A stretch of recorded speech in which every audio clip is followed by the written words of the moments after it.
Lions Rock Productions. This is Jay Moore. This is Greg Cruz. This is Dan This Stone. is Dexter from The Offspring. Nathan This East. is Sebastian Younger. This is David This Labb. is Stuart Copeland. This is Mick I'm Gillette. Christopher This is Knopf. Dr. Bob Greenberg. I'm Laird Hamilton. This is Rob Bell. Hey, this is John Leon Guerrero. Hey, I'm Mark Valley. Hey, and this is Pete A. Turner.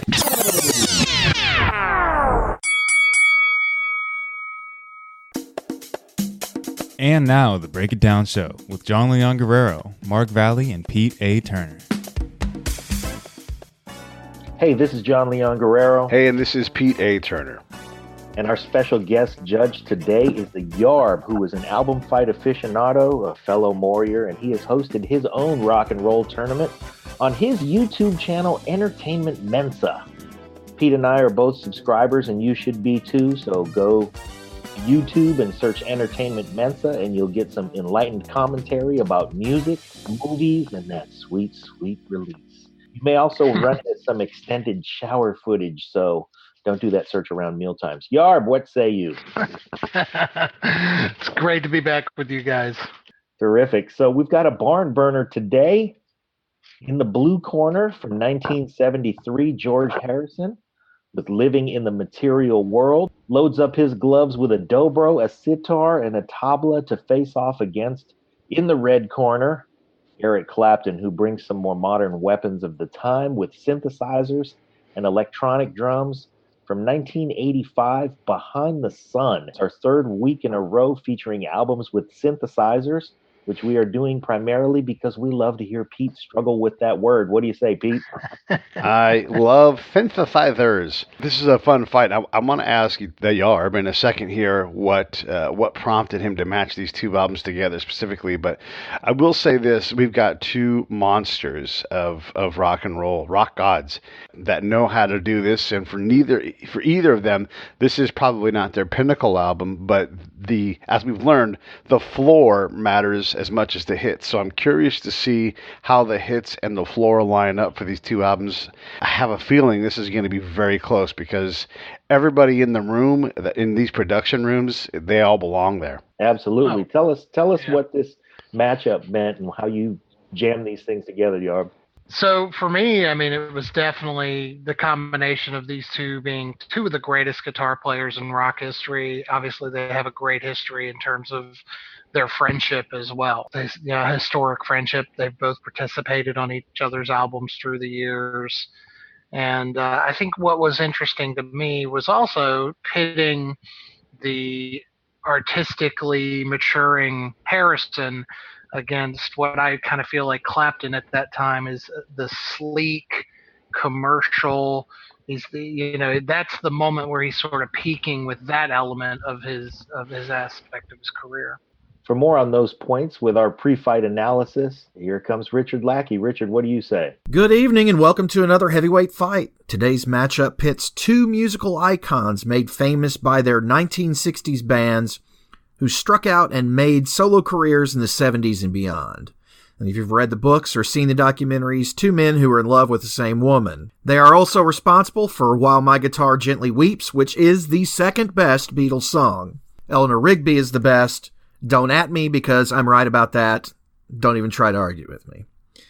Anyway, our first album is 1973's Living in the Material World by George Harrison. This is the fourth studio album from Harrison and his second #1 album in the States.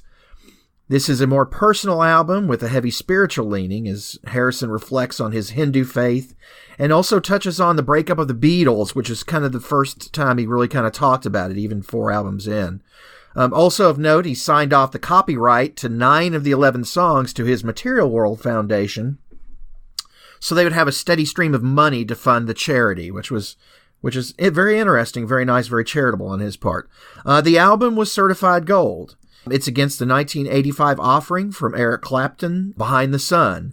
This was Clapton's 8th studio album, and it was co-produced by Phil Collins. So let's set the stage here.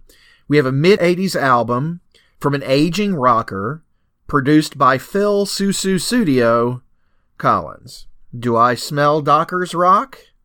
Yes, I do. Plus, you have an issue where the record company was unhappy with an earlier version of the album and intervened so as to produce some singles. It did have Forever Man, which is a song I've always really liked, but this is not Clapton at his Claptonest. It was certified platinum, though. I just look at this fight seeing one act in their prime writing about deeply meaningful material and another later down the road in their career producing slick kind of corporate music. I think this one could go 8 rounds to 3, but I'll give Clapton the benefit of the doubt because he's Clapton and say 7 rounds to 4 for Harrison. Back to you guys. Hey, thanks, Richard. So let's jump into it. Round 1, She's Waiting versus Give Me Love. Starting with the Yarb. Start us off, man. So this is one of those situations where I feel like the album for both of them start off really strong. I actually have it scored 10-9 in favor of Clapton, though. I just feel like the She's Waiting sort of hits all the pop moment, very well produced, shows off a lot of Clapton's flair, and just kind of sets that tone for the album.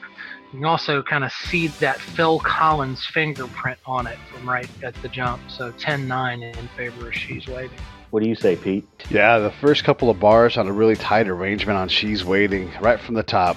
The drums stand out, the keys are doubling the guitar, and it sounds a little like Cream, but in a modern sense. So I enjoyed how it did. I enjoyed the decisions that Eric and Phil made, and I just, the strings kind of cascading down also provided a nice contrast to the darkness in the drum and the keys. So there was a lot of kind of give and take in this song. I always like when Phil Collins drums. You can hear it in the mix. I'm like, oh, the drums are going to be featured on this album. All right.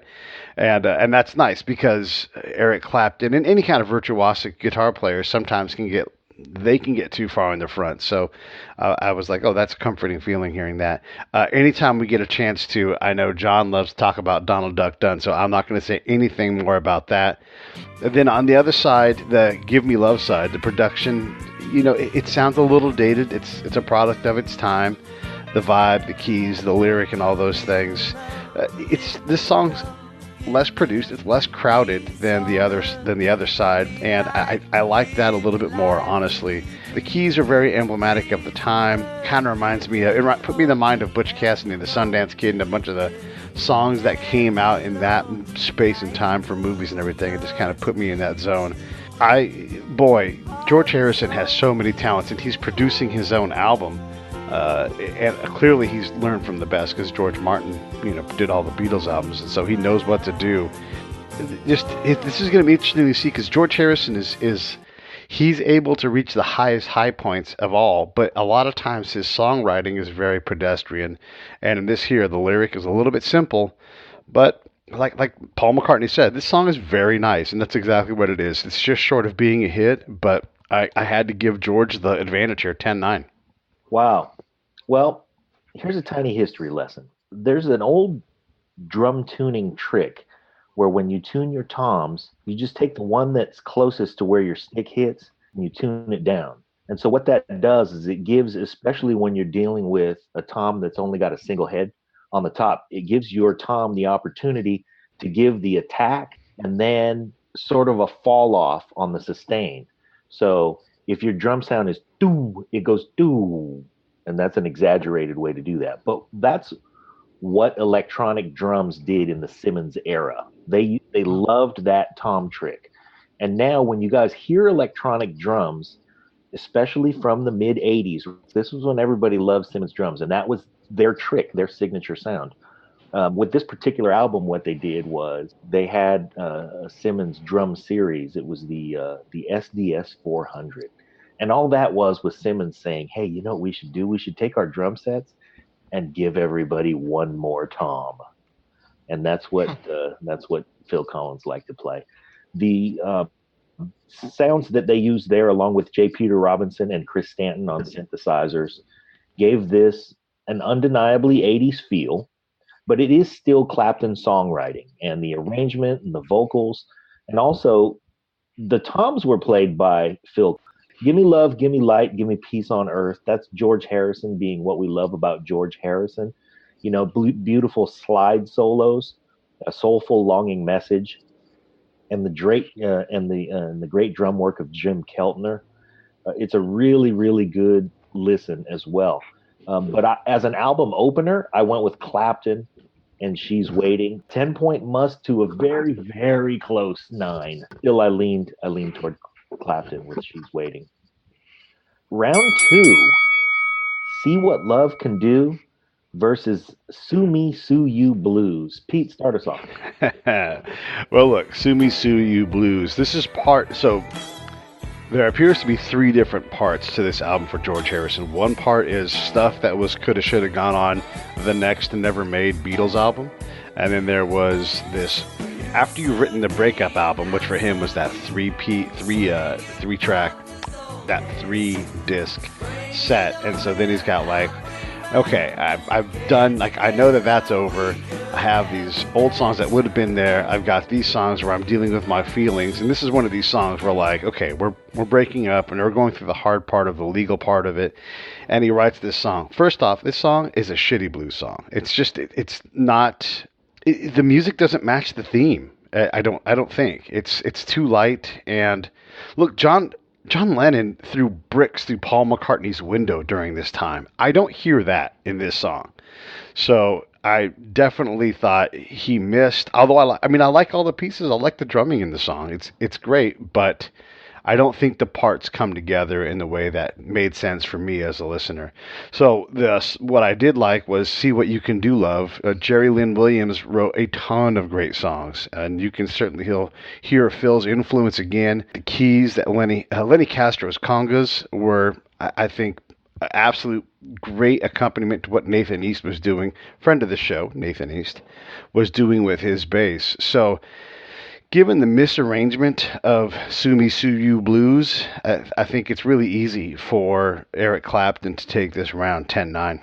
Nice. The Yarb. So I see it just a little bit differently. I mean, as soon as I cue up See What Love Can Do, again, I hear that sleek commercial horse in the paddock that is Clapton at this point in his career.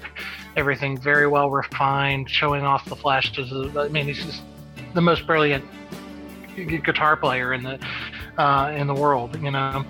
And so I actually kind of see Sue Me, Sue You Blues from the perspective of George. You're exactly right, Pete, about, you know, just how contentious it was. And to me, it almost comes across the way he's telling the story as I see them going back and forth, and I'm just irritated by it. And I just think he puts that personal stamp on it. And so I actually scored that one 10-9 in favor of Sue Me, Sue You Blues. Wow. Okay. I listened to Sue Me, Sue You before I read the credits, and I wondered if it wasn't our friend Rick Marotta on the drums. The sticking, the delicate dynamics, there were accents that I heard, and then I saw it was Keltner, and it made sense. The 2 drummers are like Sugar Ray Leonard and Roy Jones Jr. in their style similarities, which is why there are several artists who've used them both, like James Taylor. If you like Rick, you probably like Keltner too. But I find songs about lawsuits to be like tap dance works about structural engineering. Like, you know, it annoyed me just like it did you, Yarb. And Pete, I like my blues to be a motherfucker, I'll punch you in the mouth song as well. Yeah. So it was a little too soft for me. See What Love Can Do is Jerry Lynn Williams' song. And with its natural acoustic toms, it has a timelessness that She's Waiting should have achieved. But it also has Nathan East and Steve Lukather and the late, great Jeff Porcaro. And that gets my vote. So I went Clapton 10-9. That one a little less close. Round 3 was Same Old Blues versus The Light That Has Lightened the World. Once again, you know, this is a strong pairing of albums, and this was a really narrow margin for me. But how about Gary Wright on the harmonium? Yes. You know, this is the antithesis of the synthesizer. Man, I'm surprised I made it all the way through that sentence. The slide solos and the lyrical composition speak to another time as well. What I found interesting was that the way that the band ends the phrase and leaves Nicky Hopkins to play that measure out with the 8th note piano suspender, we would hear that again. And if you listen to that little end of the phrase, you'll notice that it was Gary Wright's Dreamweaver. So we heard it another time. So I thought that was kind of cool. I went with Harrison 10-9. What'd you do, Yarb? I also went Harrison 10-9 on this one. I went, again, slightly different reason. I felt like if we're looking at it from a boxing perspective, every time that they would come out and Harrison would throw, the very precision punches, Clapton would come in and lay out one of these great guitar solos and get more punches in. This is one of those where it came down to lyrics for me. This particular song, just the way he tells his tale in this particular song, just resonated a lot more with me. I think my wife put it best. She was listening to the two songs with me at the time, and she said, "The same old blues will make you enjoy the song. The light that has lighted the world could make you cry." And so, yeah, I went 10-9 there, too. That's a big difference. Wow. Yeah. How did you score it, Pete? Yeah, the same old blues for me. I'm like, okay, this is what a blues song is supposed to sound like. But I got to be honest, I got bored halfway through and quit reading the lyrics and stopped listening. And I thought, that's a bad sign. Because that is. So I backed up and started again. And I do like, so this is, there's a lot of people that love the tropics and the Caribbean in the room playing. So there is that little feel. So it's almost like a Caribbean blues song a little bit. And I like that. But ultimately what this was a song that was a weak copy of what blues songs are supposed to do. So I do want to mention Ray Cooper, because anytime I can talk about the percussion that he brings, it's always going to be special.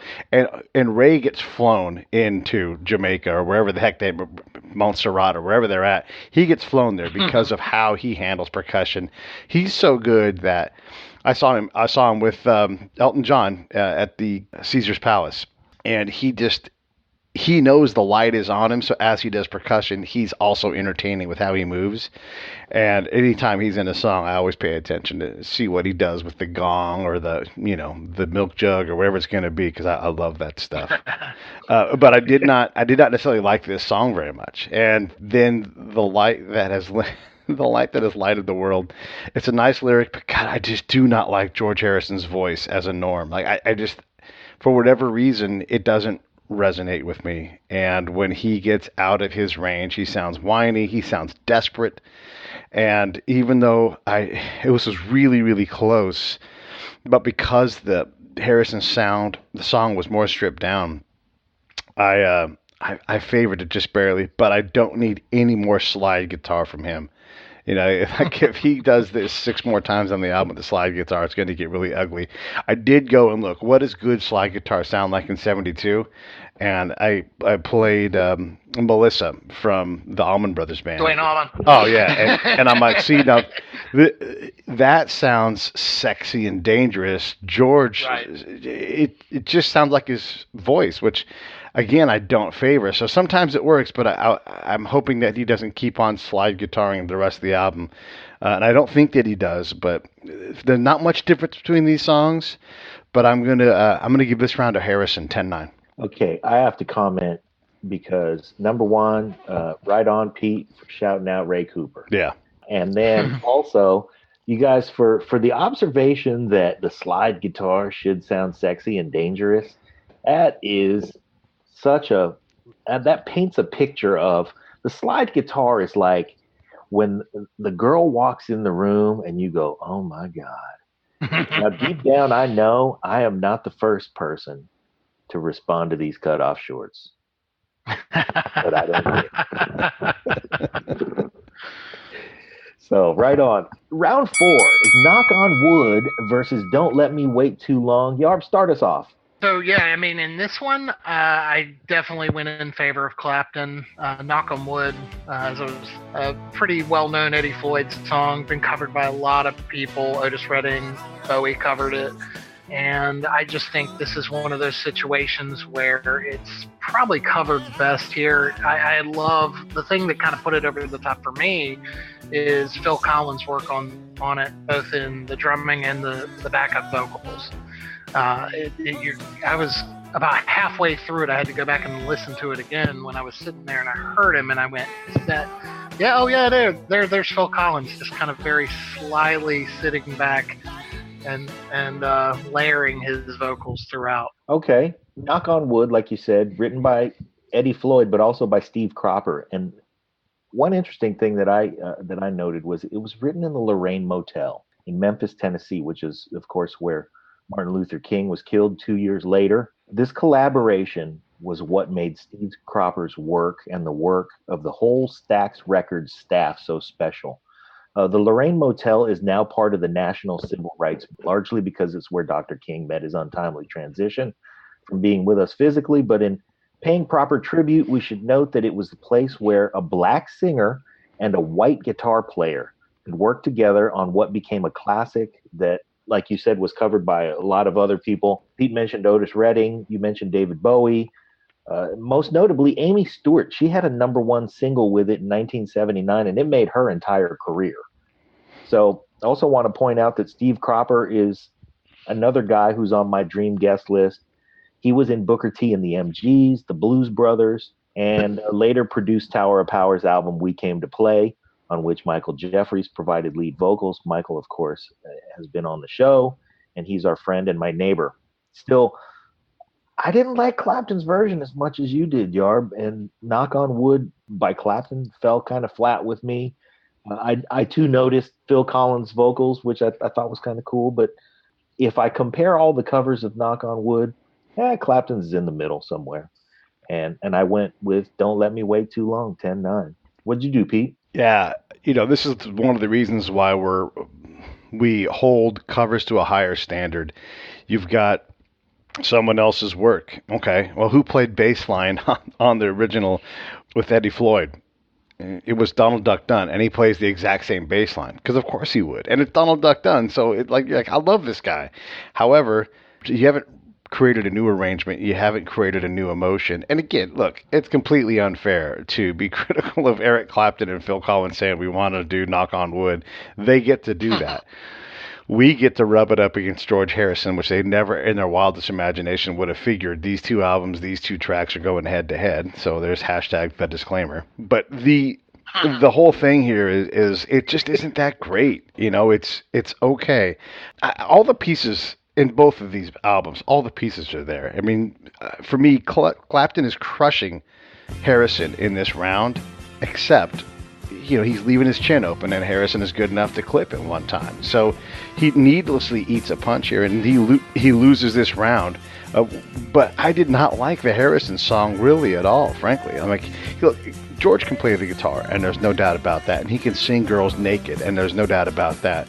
But this song is just there's way too much slide guitar on this one, and I just. He doesn't get there. The only reason why he wins this round for me is because it's not a middle of the road cover, and he did an original work, and I'm going to give him credit for it in a razor thin margin. 10-9 Harrison. Okay, keep it going, Pete. Round 5 is Something's Happening versus Who Can See It. Well, look, Lindsey Buckingham is in the studio now. I mean, this is what happens when you're mid-career and you are powerful, and the record label's like, yeah, spend some money. So Lindsey Buckingham is in the room? Fuck yeah. This song is way better than the last song. JR's in there, and we're going to have JR on the show again. Nate is there, Greg Fillingham. These are all dudes I want to love and spend time enjoying how they do what they do. So, and we need to get Greg Fillingham on the show, John. Yeah, we do. But this is a hit. This is a legitimate hit from this album, and if I was going to say anything negative about, I don't have anything negative to say. I don't have anything negative to say about this song. It's just a very, very good song. I love what Nathan does. I love how he's doubled, and it's fantastic.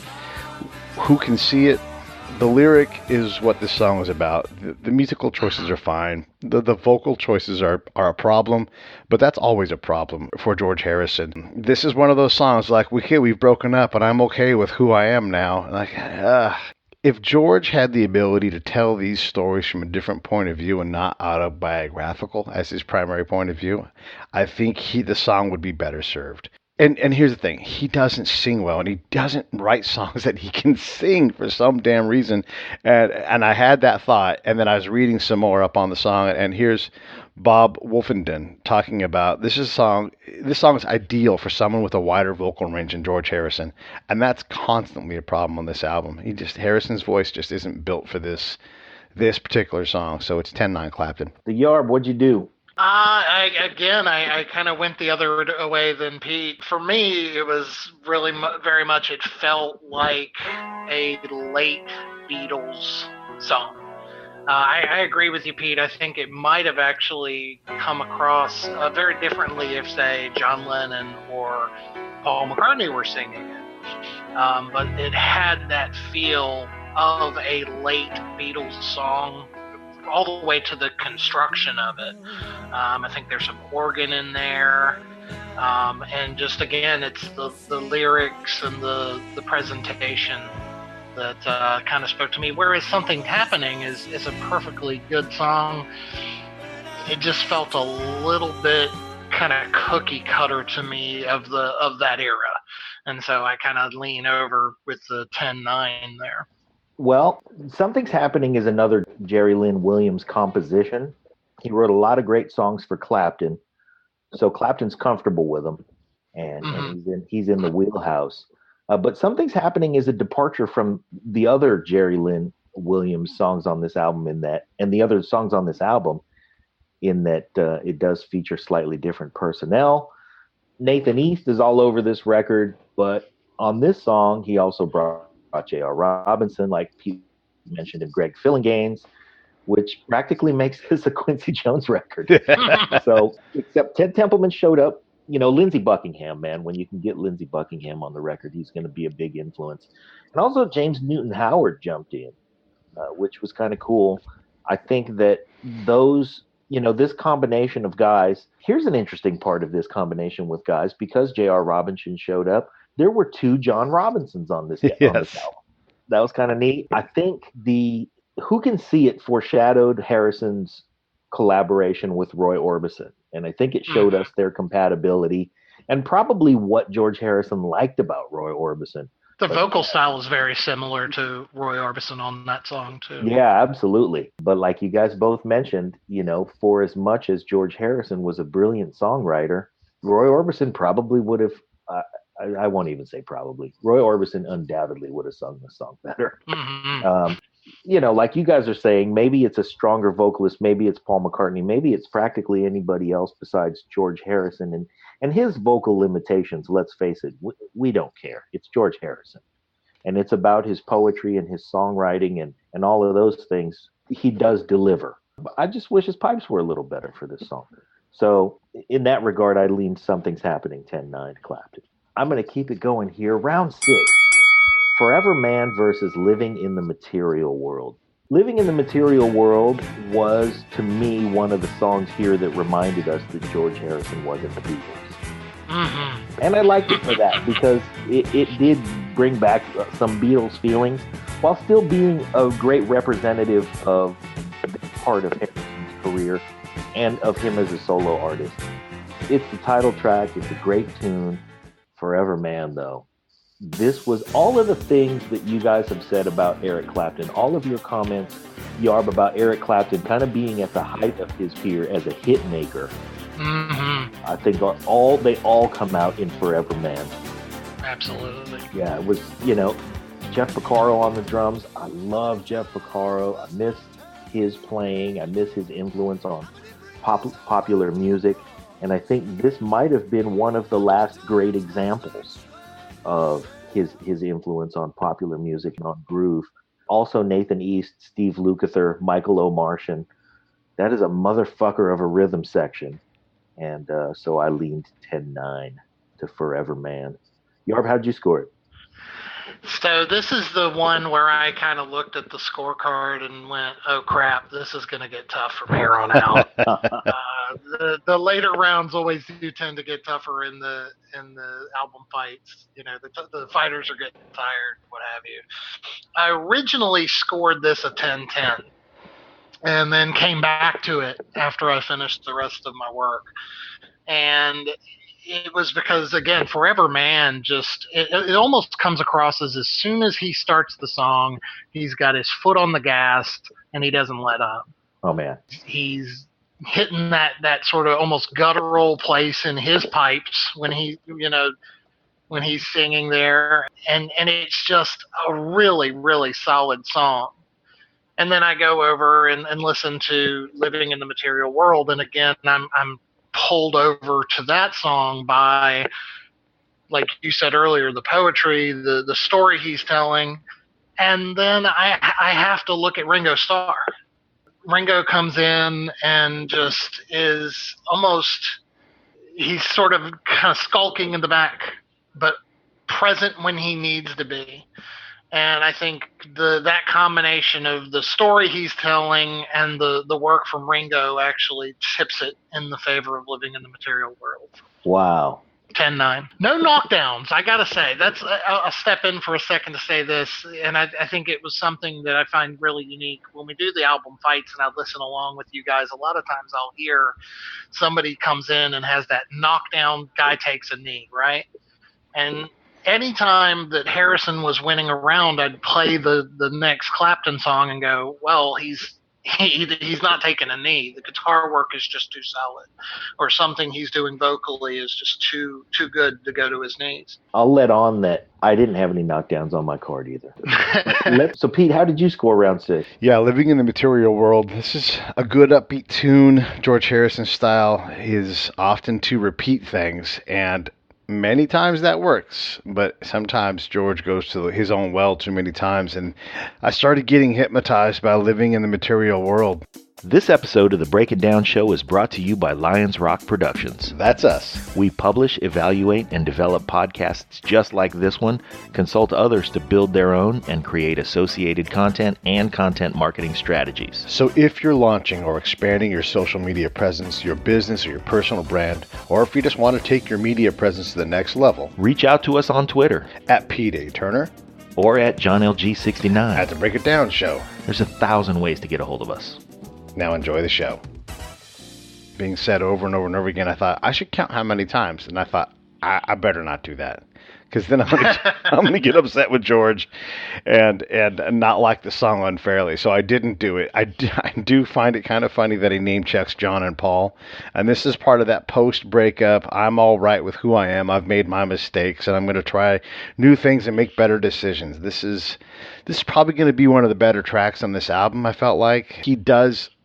When he tells his little autobiographical stories and they get somewhere, I think it's really powerful. And like you said, Yarb, this makes it so that at a minimum, he's not going to get knocked down on this round, and maybe he takes it, except for Forever Man is just a monster of a song. So good. Yeah, it's Eric Clapton's first #1. Did I read that right for the U.S.? I'm like, what the heck? Wow. How did that even happen? This late in his career. Yeah, so it's a great song, and you guys have said all the good things about it. I mean, obviously, there's a lot of Phil Collins sounds in this song, and I was wondering what makes Eric Clapton go.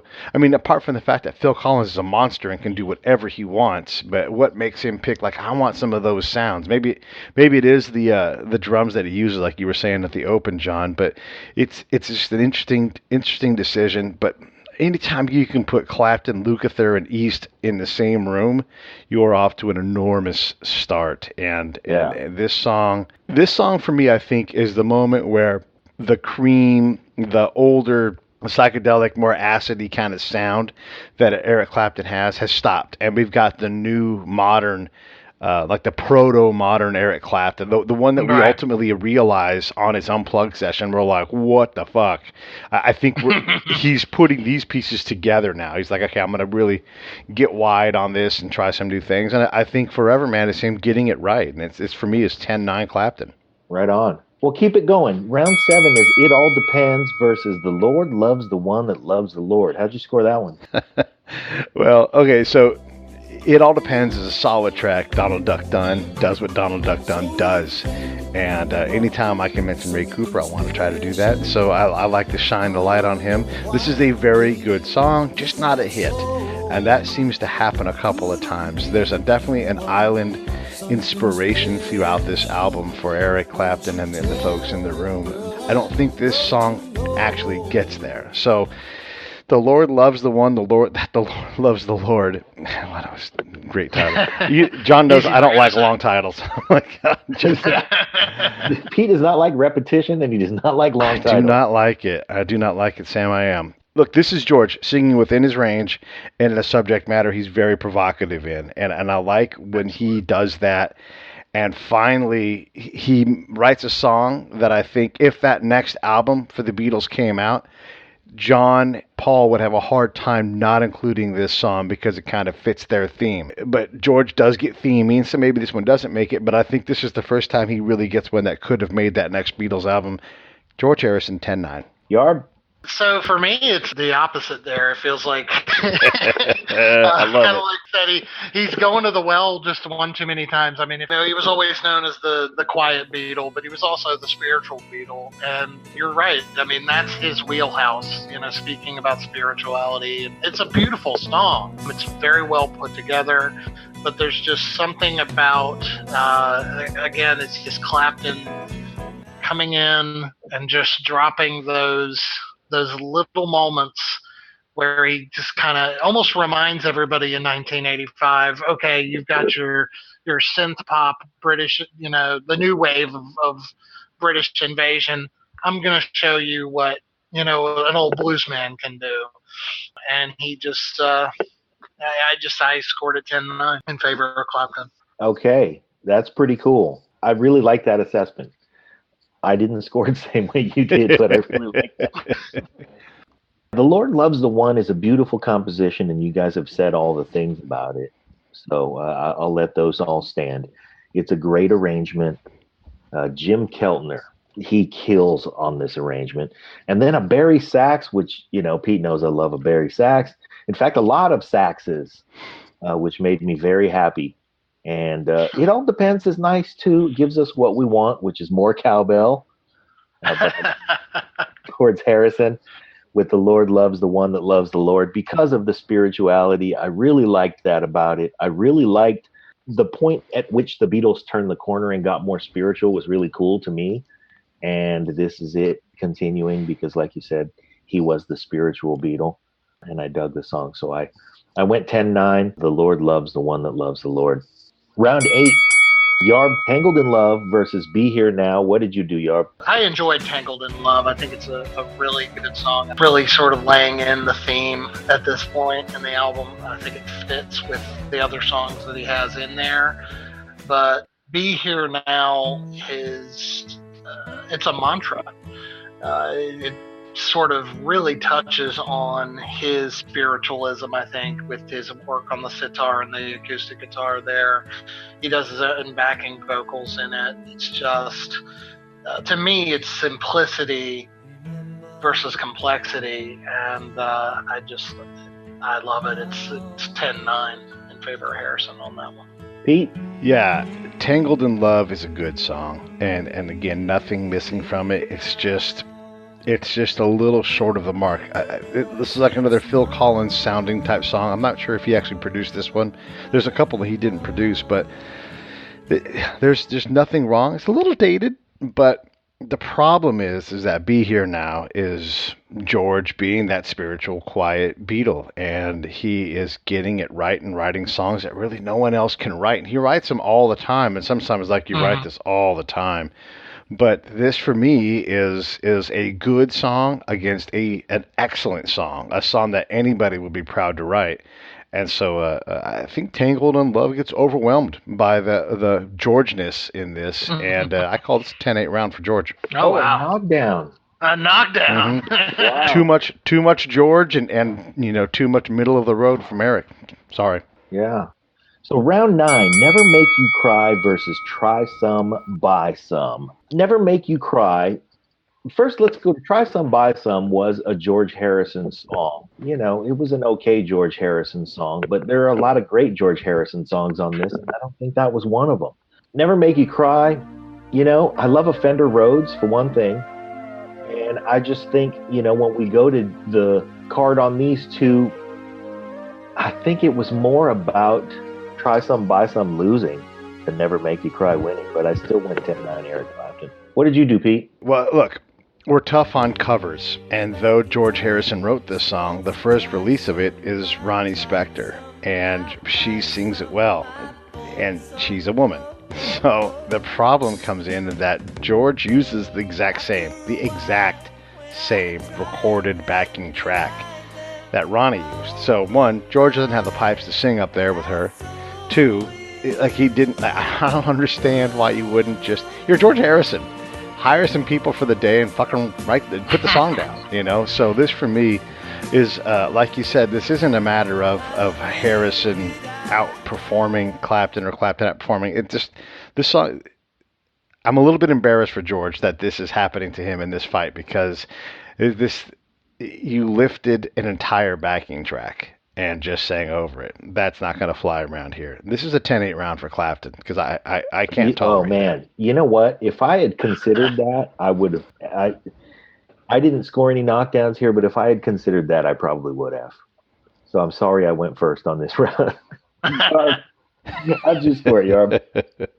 I didn't, like you said, I didn't score any knockdowns either, but this is the closest that I thought Harrison came to getting knocked down. To me, I think you both kind of said it. It's really the difference between a good song and an okay song. When I'm sitting there listening to the two of them, it's not Try Some Buy Some is just not moving me the way Never Make You Cry moves me. And so I definitely scored that a 10-9 in favor of Clapton. That's true.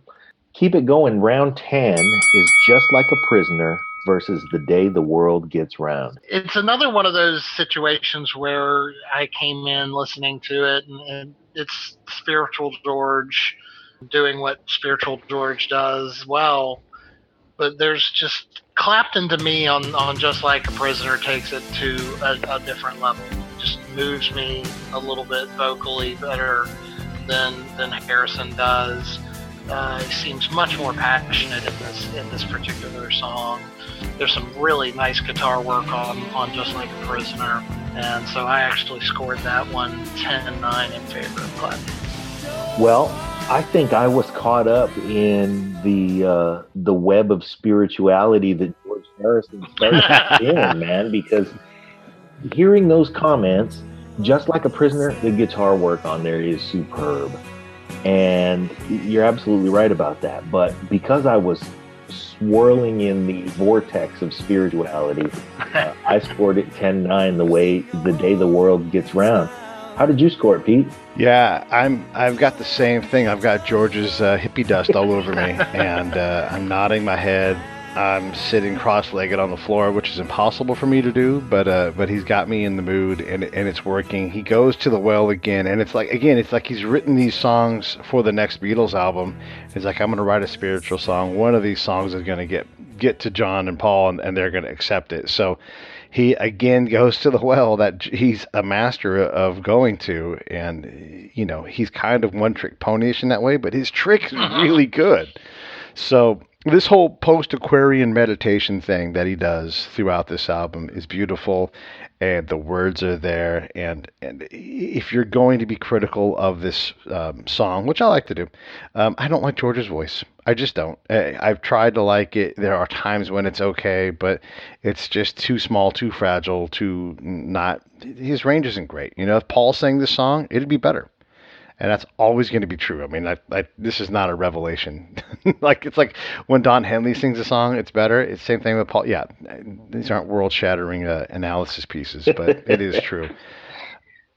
Yeah, you're talking about George Harrison. The one thing I would say... Let's just take a moment to reflect on, and I know we do this all the time, but it's like, yeah, Pete, you're right, God damn it. He's not that great a singer. He's just George Harrison. Right. Yeah. Come on. I mean, look, we're talking about George Harrison and Erick Clapton because we do love these guys. But, if we're going to find things to talk about, some of them are going to be critical. I am critical of this era of George's voice when he writes things. These lyrics can come off a little haughty, high and mighty, I'm holier than thou, because he always writes from this autobiographical perspective. And it doesn't serve the song well. Again, a more mature George might not need to write that from his own thoughts. He might go to a different place And look, only the very, very, very best songwriters are able to find other voices to improve their work. And there's nothing wrong with how he's written it. If I'm going to say something interesting, that's what I'm going to say is when you read these lyrics and think about what other perspective could you have brought in instead of your own, George, that would have been my counsel to him if I was Jimmy Iovine in the room and I was allowed to say something. That's what I would have said. And I think it almost comes across with this album and All Things Must Pass. It really is an example of the quiet Beatle finding his voice. Yeah, I'm fine with that. I mean, this is 4 different discs that have a lot of this same work. And if we were to have done this sequentially and done All Things Must Pass and have this, I would have been sick of George by then, and I would have been like tens down the line. But that's not how we do it, right? We do it in the moment for these 2 albums. And then Like a Prisoner, again, excellently produced and recorded well. It's not a hit, and that's really a minor concern. But for me, George is winning this fight because he's doing his George thing, and he's getting there razor thin. And I can't argue with your outcome, Yarb. I think it's legitimate to say that Erick Clapton is slightly ahead in each one of these rounds, too. Easily could be that way. I do wonder if Nathan East being in the room with Phil Collins and Erick Clapton and doing what Nathan does is what got him 25, 30 more years of work, after that. Because he's in there because he's earned it, and then he delivers. And they're like, whenever I go on the road, I need you to be there with me. And he talked about that in our episode of the Break It Down show. You guys should all check out Nathan East's episode. But for me, this is George 10-9. Yeah, I'm going to echo that Nathan East is one of my very favorite human beings on the planet.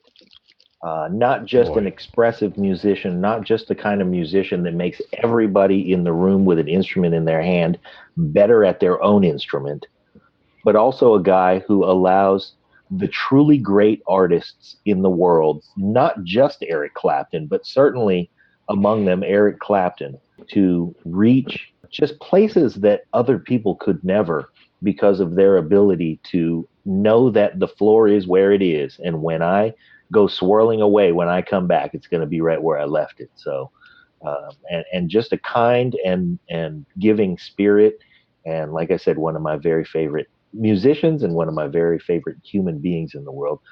I also want to say about this track before we leave it that they did the kind of kitschy thing of having, I think Phil Collins was on the left side and Jamie Oldacre was on the right side. And that was, it was kind of neat. If you want to hear left side, right side drum tracking done even better than this, listen to Jeff Porcaro and Jeff Porcaro play the hi-hats on Boz Scaggs' The Lowdown. So I'll point our listeners that way. Track 11, the last round in the fight. Pete, how did you score it? Well, for me at this point, unless Clapton can get a knockout, this is going to be George's fight. So when I line these 2 songs up, I don't hear that knockout. Behind the Sun is a slow, it's almost kind of like the beginnings of, again, what we hear on that Unplugged album. It's sort of a lullaby. It's peaceful. It's quiet. It's beautiful. And I love when Eric sings this way, and there's not one thing wrong with this song. But because it's so close, I'm gonna go with George because he's ahead on the card, and I don't hear a difference here between these 2 songs. George's singing is beautifully formulaic, is the thing that I wrote. Like he does this thing where everything gets higher, then everything gets higher, and everything gets higher, and his voice starts to all those things aside, his work is beautiful, and this might be the end of the peak of George Harrison's writing in terms of songs, because there's not a whole lot of hits that come after this. So I think he does a nice job. It's George 10-9 for me. Wow. Okay. Here's where shit gets real. Okay. I'm going to say this. So I also scored this round 10-9 George Harrison. And like you said, it's probably because I've still got George Harrison hippie dust all over me. Behind the Sun was a good title track, and it was a pretty good finish. But it featured Phil Collins on the synthesizer, and I was probably a little prejudiced against it for that. And I'm just going to say that Phil Collins, when he was at the height of being Phil Collins, one of the things that he did, he played both Live Aid dates. So he did the London date, and then he got on the Concorde and famously flew over to Philadelphia, where he rushed off the plane and got whisked in to the American Live Aid date, and he played both sides. Now, here's what's wrong with that. I've always said that my favorite drummer, I famously said that my favorite drummer, and I stand behind it on episode 70 of the Break It Down show, is Rich Iguana. It still is. He's one of my dearest friends, and he is my favorite drummer. But I spent most of my life speaking in the superlative, saying that my favorite drummer is Tony Thompson. The late, great Tony Thompson was the drummer for Chic and was a great groove drummer. He went with Nile Rodgers after Chic to play on tons and tons of hits, including hits by Donna Summer, the B-52s, Madonna, David Bowie, and I feel never got his due as a groove, hard-hitting rock drummer. And the time when he was going to get his due was when Led Zeppelin decided to reunite and decided that the motherfucker they wanted swinging the baseball bats at the drums at the Led Zeppelin reunion at Live Aid in America was going to be Tony fucking Thompson. That was the day he was going to get